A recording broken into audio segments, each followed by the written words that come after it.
ஒரு தாயின் கருப்பைக்குள் குழந்தை பத்திரமாக இருக்கும். ஆனால் இந்த உலகத்துக்குள் அதே குழந்தைக்கு பத்திரமான இடம் கிடைப்பதே ஒரு போராட்டமாகி விடுகிறது. இதுதான் கோதண்டத்தின் கதையூர். வணக்கம் மங்களா, நீ வருவாய் என்று நினைத்துத்தான் நானும் சாப்பிடாமல் காத்திருந்தேன். இப்போது பரிமாறட்டுமா என்று அன்புடன் கேட்ட மீனாட்சியே கண்கள் நிறைந்த பாசத்துடன் பார்த்தாள் கோதண்டம். மீனாட்சி சமையலறைக்குள் சென்று உணவு எடுத்து வந்து பரிமாறுவதற்குள் கோதண்டத்தின் பார்வையோ வீட்டின் ஒவ்வொரு மூலையையும் அலசத் தொடங்கியது. ஊருக்கு சற்று ஒதுக்குப்புறமாக இருந்தாலும் விசாலமான காற்றோட்டமான அழகிய வீடு. 2 படுக்கையறைகள், ஹால். அந்த காலத்திலேயே எல்லா வசதிகளுடனும் மீனாட்சியின் கணவர் இந்த வீட்டைக் கட்டியிருந்தார். அவருக்கு பெண் மகன்கள் இருவரும் பிரித்துக் கொண்டனர். மேல்தளத்தில் பெரியவரும் கீழ்த்தளத்தில் சின்னவருமாக. கணவர் இறந்த பின் மீனாட்சி 2 மகன்கள் வீட்டிலும் மாறி மாறி வாழ்ந்து வருகிறாள். கோதண்டத்தின் வாழ்க்கையோ ஏழ்மையான வீட்டில் தொடங்கியது. அவளுடைய கணவர் ஒரு சாதாரண மில் தொழிலாளி.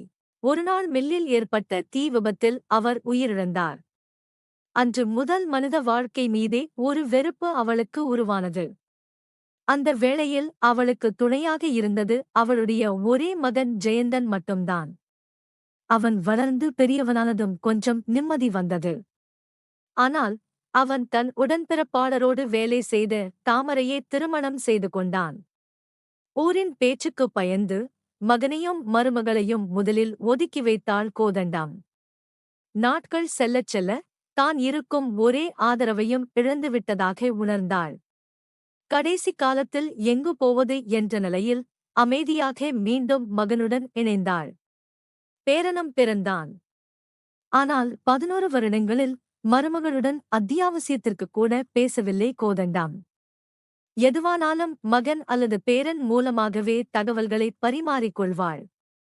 கணவனைப் போலவே 35 வயதிலேயே ஜெயந்தனும் மாரடைப்பால் இறந்து போனான். கணவனை இழந்தபோது மகனுக்காக வாழ நினைத்தவள் இப்போது பேரன் மற்றும் மருமகளுக்காக வாழ வேண்டும் என்ற எண்ணத்தில் தன் மனக்கசப்பை கொஞ்சம் கொஞ்சமாக குறைத்துக் கொண்டாள். ஜெயந்தன் இறந்தபின் கோதண்டத்திற்கு உலகமே இருண்டு போனது. கையை இழந்த மனிதனுக்கு காலையும் இழந்த கதையாக அந்த 6 மாதங்கள் அவளுக்கு பூதாகரமாக இருந்தன. இப்போது மீனாட்சியின் வீட்டில் சாப்பிட்டுக் கொண்டிருக்கும் கோதண்டத்திடம், அப்புறம் சொல்லு கோதண்டம், இப்போது உன் மருமகளை என்னவென்று நினைக்கிறாய் என்று மீனாட்சி கேட்டபோதுதான் கோதண்டம் நிகழ்காலத்திற்கு திரும்பி வந்தாள். இதையே இந்த அண்ணி எத்தனை முறை கேட்பாள்? மறுபடியும் ஏன் இங்கு சாப்பிட வந்தோம் என்று நினைத்து பெருமூச்சு விட்டாள்.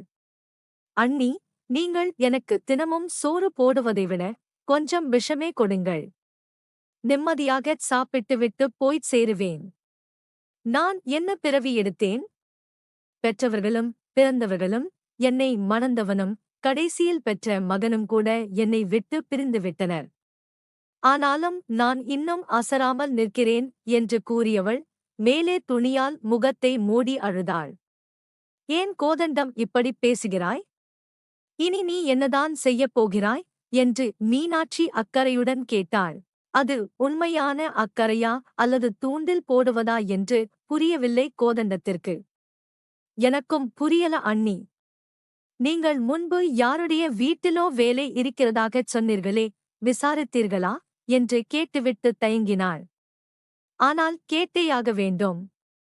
அண்ணி, நான் வேலைக்குப் போய் சம்பாதித்த காசை உங்களிடம் கொடுத்துவிட்டு உங்களுடனேயே நான் இருந்து விடலாமா என்று தயக்கத்துடன் கேட்டாள். இப்படிக் கேட்பாள் என்று மீனாட்சி எதிர்பார்க்கவில்லை. என்ன கோதண்டம், திடீரென்று இப்படிக் கேட்டுவிட்டாய்? உன் அண்ணன் கேட்டிருந்தால் கரைந்து போயிருப்பான். ஆனால் என்னால் என்ன செய்ய முடியும்? நானே பெரியவனிடம் 10 நாள், சின்னவனிடம் 10 நாள் என்று என் காலத்தை ஓட்டுகிறேன். உன் நிலையைப் பார்த்து நான் குடிப்பதிலிருந்தும் கொஞ்சம் உனக்கும் ஊற்றுகிறேன். உனக்கு எது வசதியோ அதைப் பார்த்துக்கொள். நான் முடியாது என்று சொல்வதற்காக மனதை வருத்திக் கொள்ளாதே என்று வெட்டும் சட்டையும்படி கூறிவிட்டாள் மீனாட்சி. சற்று நேரத்திலேயே அங்கிருந்து கிளம்பிய கோதண்டம் பஸ் பிடித்து தன் வீட்டிற்கு வந்தாள். நடையில் தள்ளாட்டம் இருந்தது. வீட்டிற்குச் செல்லவும் மனம் ஒப்பவில்லை. உரிமையில்லாத இடத்தில் ஒரு வாய் உணவு கூட அவமானமாகத் தோன்றியது. வாசலில் காலணியை உதறித்தள்ளிவிட்டு அறைக்குள் சென்று முடங்கினாள். அப்போது, பாட்டி, நீங்க ஏன் வந்ததுமே படுத்துக்கிட்டீங்க? காபி கொண்டு வந்து தரட்டுமா? என்று நெற்றியில் கை வைத்து அன்பாகக் கேட்ட பேரன் ரஞ்சித்தை கோதண்டம் கண்ணீருடன் பார்த்தாள். வேண்டாம் ராசா, நீ போய் படி. எனக்கு இரவுச் சாப்பாடு வேண்டாம் என்று உன் அம்மாவிடம் சொல்லிவிடு என்றாள். அந்த வார்த்தைகளைச் சொல்லும்போதே அடிவயிற்றில் பசி கிள்ளியது. ஆனால் வைராக்கியம் அதையும் மீறி எரித்தது. 5 நிமிடங்களில் திரும்பி வந்த பேரன், பாட்டி, நீங்க ஏன் தினமும் சாப்பாடு வேண்டாம்னு சொல்றீங்க? அம்மா கேக்குறாங்க என்றான். 3 மணிக்குத்தான் அண்ணி வீட்டுல சாப்பிட்டேன், அதான் பசிக்கல என்று பொய் சொல்லிச் சுருண்டு படுத்துக்கொண்டாள். இனியும் ஒருவேளை சாப்பாடு போட்டுக் காலம் தள்ளமுட